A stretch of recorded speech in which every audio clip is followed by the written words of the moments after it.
Hola, soy Mercedes Jiménez del Arco, directora del Museo de Historia Natural y Cultura Ambiental. Oigan, ¿sabían que la zona habitable de nuestro sistema solar se le llama también Ricitos de Oro?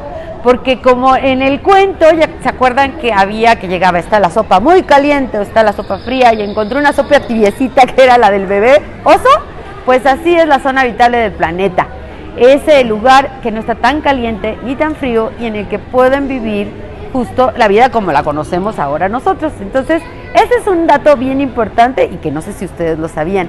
Y es como ese pueden encontrar muchos más en estas nuevas salas del Museo de Historia Natural, que son los orígenes del universo, la Tierra y la vida. Los invitamos a que vengan pronto.